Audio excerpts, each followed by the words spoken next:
For the uninitiated, there's a new theory being proposed to somehow explain the Silent Hill mythos in a way that gives all future titles freedom to tell stories with no connection to the town's power. A theory called the Silent Hill phenomenon, or SHP.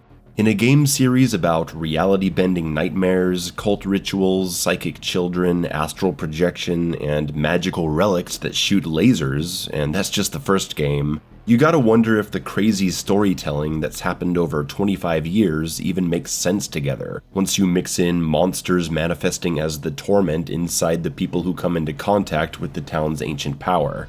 The easy answer, and the hard truth, is that it doesn't. There's no way it could. There are simply too many details to argue about as being true or false, things that don't appear to make sense with the originals as the sequels go on, nearly a dozen different game directors and half a dozen development teams around the world with various degrees of understanding about the series. I'm not going to get into the stuff the sequels introduce that doesn't make sense, and I'm not going to spend 5 minutes debating the boiler explosion. There's just plenty that people don't agree on, and there is no way to neatly tie everything together in a definitive way. Which brings us to the new Silent Hill phenomenon theory, which claims that, on some level, the events of Silent Hill are known about outside the town, and have been reported on in modern times. Since the pandemic, there's been this crazy psychological phenomenon happening around the world where people see fog, blurring reality with illusion, even passing out from it, like what happens in the early Silent Hill games. This theory was introduced officially in the free walking sim Silent Hill: The Short Message, review here, check it out, and confirmed on Twitter to be the working theory during the development of the interactive movie Silent Hill Ascension from 2023. So it's not something someone just made up, it's an official theory being pushed by 2 different developers making 2 unrelated Silent Hill projects. Quoted from Silent Hill Wiki, they wanted to expand the franchise outside of the titular town with the goal of making it synonymous with the psychological horror genre as opposed to a location. Ridiculous! This is as close to making it official as we can get without a statement by Konami. The short message appears to be connected to the upcoming Silent Hill F, so I think it's reasonable to assume at this point that SHP theory will also be pushed there, and we'll see if the Silent Hill 2 remake goes down this path and hits the final nail in the coffin. So this is supposed to be the explanation that ties it all together and expands the Silent Hill world into new places. Unfortunately, this theory simply doesn't work. Now, I will talk about why it doesn't work first, but after that I'd like to flip it around and do something fun. Let's make a better theory. Let's see if we can actually make a sprawling, interconnected story that could logically connect Silent Hill to other places where the town's power would not traditionally make sense.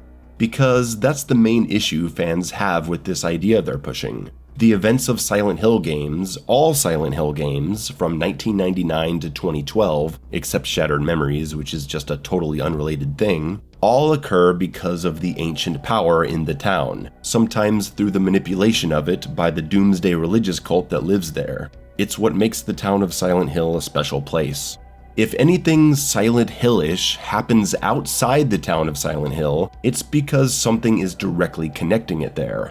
Everything is totally normal in Heather City until the cult's god is awoken in her belly, and then the town's power is able to affect reality outside of its normal area. Silent Hill 4, as bizarre as it is, has a similar thing going on, weird stuff happening in South Ashfield a few hundred miles away from Silent Hill, because there's a character directly connected to the cult performing his own ritual there.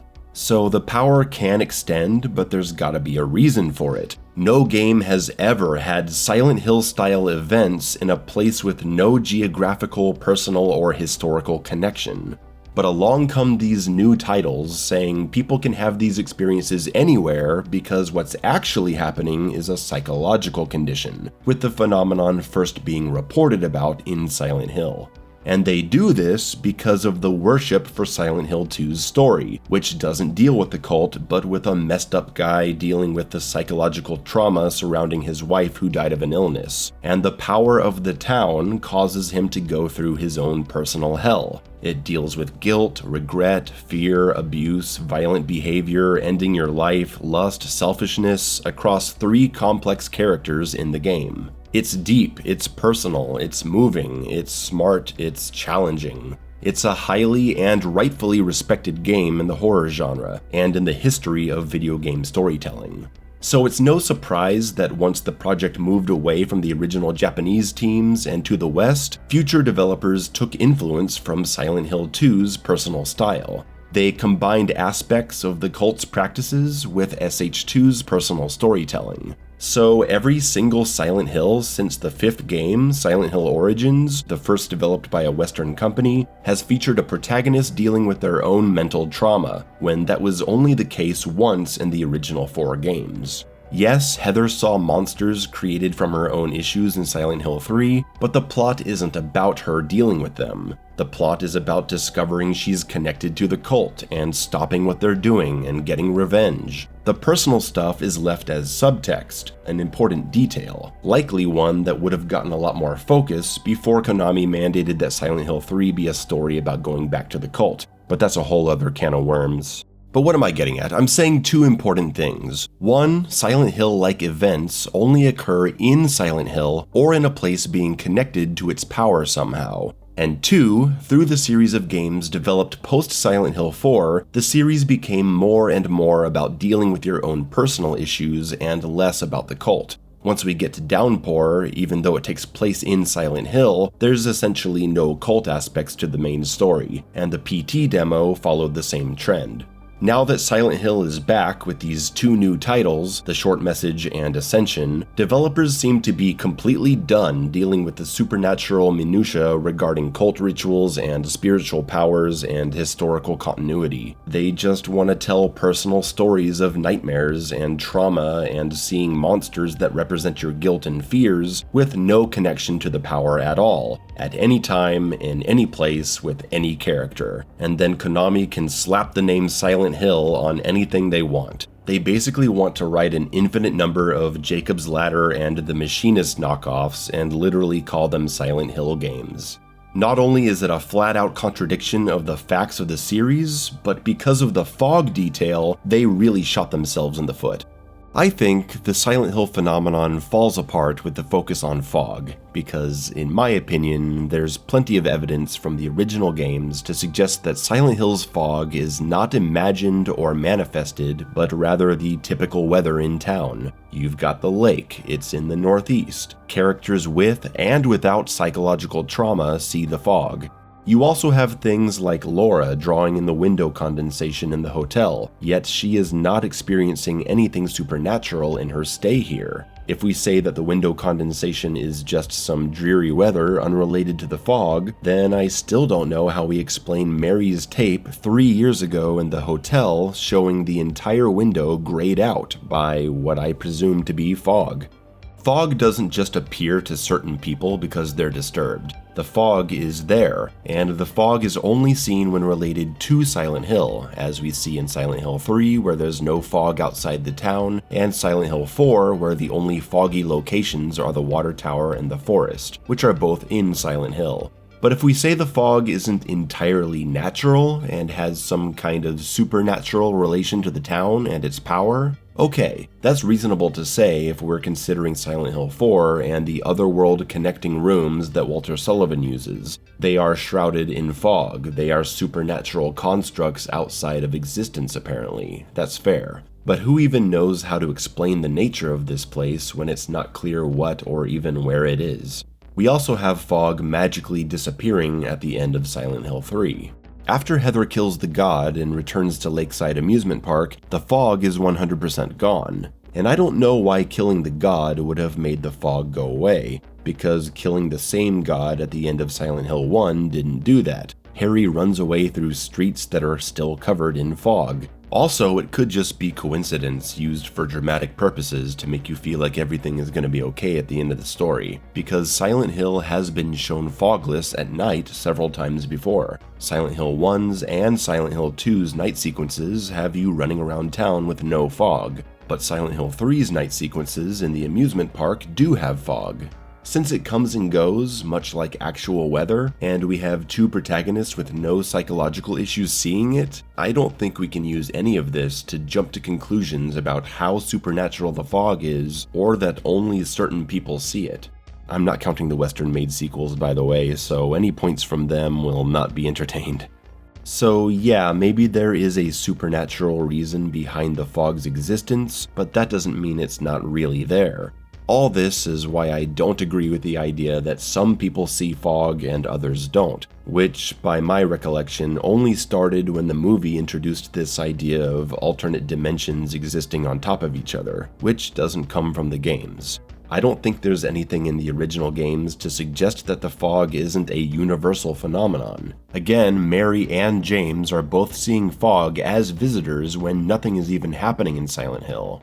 Maybe there is a supernatural element to it, but it isn't appearing specifically to some people and not to others. That's why it's impossible for people to be reporting on strange events in Silent Hill and trying to explain them by talking about mental fog, because the fog would not be part of the story. No one who suffers the events of a Silent Hill game and lives to tell the tale is ever going to be diagnosed as having hallucinated fog. This report would never make it to press.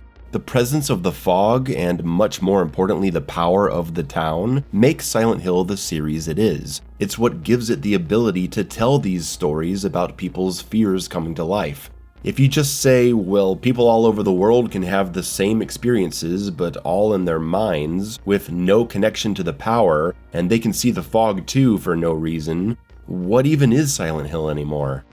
So I'm just gonna ignore Ascension. I think everyone is. It's an embarrassing joke, but I think we have to take the short message in the upcoming Silent Hill F seriously, as the SHP theory has already been established as the new foundation, despite it making no sense. And the two games seem related with their shared use of flowers, both related to Japanese characters and history in the stories. And while Silent Hill F may also fail to be connected to the power of the town, I'm gonna try to imagine a way it could be. Here's my idea for how to fix SHP.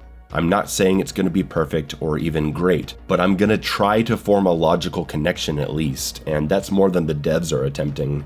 Let's say some sect of religious people in Japan actually tune in to a kind of power in their country. There's a spiritual power in Silent Hill, why can't there be powers in other places? Maybe they're different, maybe they're even related. Forces causing similar phenomena in different places. That's one piece of the puzzle, and the other is a big connection that's easy to make: the air raid siren.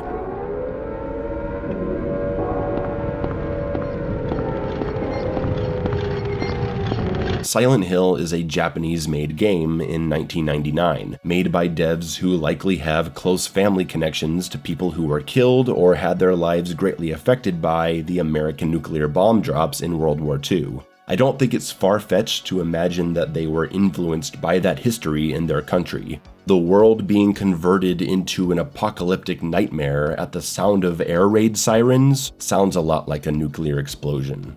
Again, I'm not saying this is official, I'm just saying this is a connection that can logically be made if you want to go down this path. To then connect the Japan-inspired characteristic of the nightmare to the American town of Silent Hill, maybe we can introduce characters somewhere between 1945 and 1970, characters from Japan and Silent Hill, that come into contact somehow. As established by the short message, Japanese developers were working in the 1930s in Germany to build the town of Kettenstadt. Maybe Japanese developers could have been involved in Silent Hill, and some of those people could have been connected to the religious sect. Maybe we can create a clash of ancient powerful forces that results in what we have today in Silent Hill. A fusion of similar forces, or parts of the same force from different places. I imagine we could tell a story of a Japanese immigrant or a developer in that time with strong connections to the spirit of their hometown, heavily impacted by the fallout of the destruction in Hiroshima and Nagasaki. In the events of our game, this person has a unique, horrifying experience in Silent Hill. Monsters that appear as his memories of family members killed in the blast and by radiation. And something happens in the story that leads to some kind of imprint on the town's power, permanently influenced by his trauma due to his connection to the power of his own home. Now this leads us to the events of Silent Hill 1, the first appearance of the nightmare world created by Alessa during her coma, as she molds reality into her dreams with her power. We see monsters that come from her memories and fears specifically, but maybe these previous events can explain the air raid siren and some other details, as the town's power itself has its own memory from the emotional baggage brought to it and amplified by this Japanese person's powerful connection. So there you have it, we've created a logical connection between Silent Hill and Japanese history and spiritual power, as well as establishing the existence of other powerful locations, opening the door to more events happening in other places and telling more stories without retconning the original stories and making dubious claims like the fog is imaginary. This also gives us the opportunity to fix the short message, since the game's lore mentions the German town of Kettenstadt being founded by a mixture of German and Japanese workers. If we establish a canonical link between Japan and the power of Silent Hill, we can then form one to Kettenstadt through people involved in the cult connecting Kettenstadt not to Silent Hill specifically, but to the power in Japan. Or maybe Kettenstadt has a power of its own that's related. I don't know what's a good idea and what's not anymore. I'm just trying to actually make this make sense now that SHP has come along and royally fucked things up, likely for the next decade. The writers and Konami obviously don't care what they're doing to the franchise. They're taking the laziest way possible and just saying, it's all imaginary and we can do whatever we want. I think as Silent Hill fans, we should put aside our differences and disagreements, and we have to put our foot down on this one. Because this isn't about fans arguing with each other about whether something in Silent Hill 4 contradicts a memo from Silent Hill 1 that could be interpreted in different ways, or whether the Pyramid Head clones cheapen the original Pyramid Head as a concept. No. This is about an explanation of the core concept of Silent Hill that is completely factually wrong and literally impossible to be happening. And what's really frustrating is that this ridiculous theory of everything has pushed the fanbase so far over the edge into Looney Tunes land that people are now being called elitist, nostalgia-blinded fanboys for stating basic, irrefutable facts about the series, like the power of the town is responsible for the events of the games. And it didn't have to be this way. They could have made something up that doesn't toss out everything we already know to be true. Even something totally stupid, like Walter Sullivan's adult form had a drunken one-night stand in Kettenstadt, and now his baby is connected to Silent Hill and causing this shit in another part of the world. That would be terrible, but it's at least an attempt, and not massively contradicting the events of the original games and turning the series into something it's definitely not. Thank you so much for watching. I don't often get these opportunities to talk at length about Silent Hill. I've only done this like 3 other times on the channel, but I invite you to check out those videos. I'm proud of them. Real quick, I want to give a shout out to the Gaming Muse and her great video analyzing the Silent Hill F trailer. It goes into a lot of the Japanese historical connections to the flowers seen in the trailer, as well as the time period and connections to the nuclear attacks. Just an excellent video. We have our disagreements about the series as 2 passionate fans, but she does great work, and I recommend her channel. I hope Silent Hill F is as well done as her analysis of the trailer makes me think it could be. But after the short message and the SHP theory, I worry that Silent Hill F is going to make no attempt to make sense in the series world. We'll see what happens. Alright everybody, that's it. No more SHP talk, not until Silent Hill F or the remake push this nonsense further. Take it easy.